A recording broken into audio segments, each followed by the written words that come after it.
I was attracted to the position here in Big Rapids based on the community itself. The community, the fact that there's a university in this town, the molding of cultures between the community and the college type setting, as well as the employees and the department. It's a great facility, it's a great community, and it's some place that I would like to take the time to be a part of. Tell me a little bit about what about the community that attracted you to this area specifically? The fact of the matter is that the community members seem to work together very well, and they blend and mold very well with the college aspect. The students here bring in, like I said earlier, a different type of culture, which increases learning and allows people to be able to expand their educational beliefs. And those two things built together, plus recreation in the area and the historic downtown and the different aspects of the people that are here, would be a great place to raise a family. The most important lesson I learned in law enforcement is to be honest with people and work with individuals, see them as the people that they are, and provide comprehensive as well as full investigations into complaints and requests for service. We're here to serve the community, and in doing so, we need to take people at face value, believe in their honesty, and look over the idea that we're here to serve everybody that requests our department to do that. Tell me what it is that attracted you to this position here. It's the next step in my evolution of working for my community as a police officer. Big Rapids is, again, my hometown. I have a vested interest in this community. My children grew up here. I grew up here. My parents live here, and I want to do the best that I can for my community. What is the most important lesson that you've learned in law enforcement over the years? To respect everybody. Everybody deserves respect.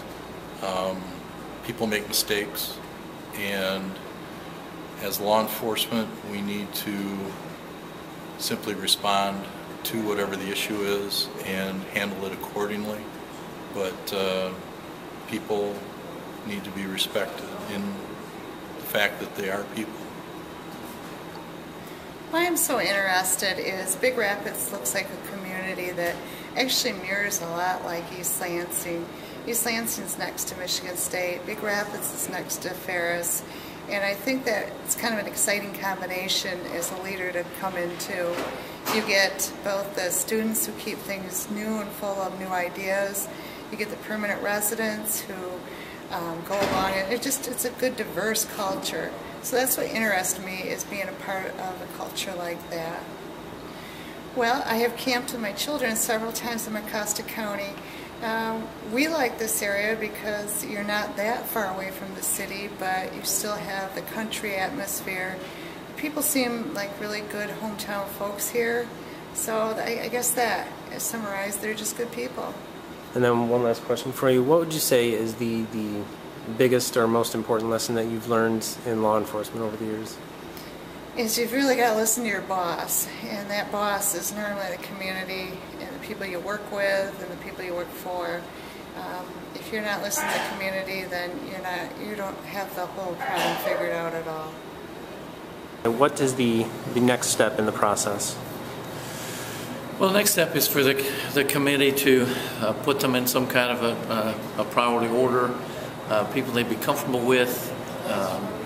The city administration then, and that's really the three on the committee, Roberta, Eric Wims, and myself, can review and decide whether their personalities fit, both with the department, with the community, with city staff.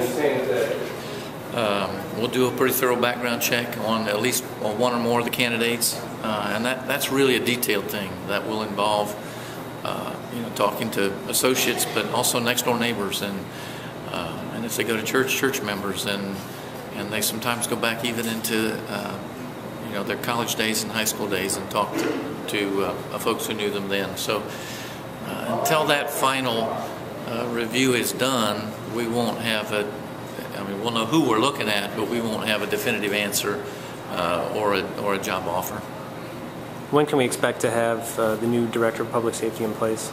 Well, it still will depend on whether there happen to be a local candidate. As you know, we had 2 local candidates that were very good, and 3 that would obviously need to move. So if one of the local candidates comes out on top, it would be quicker, obviously, because they don't have to buy a home and move. But I still think we should, by mid-January to the 1st of February, have a new director on board.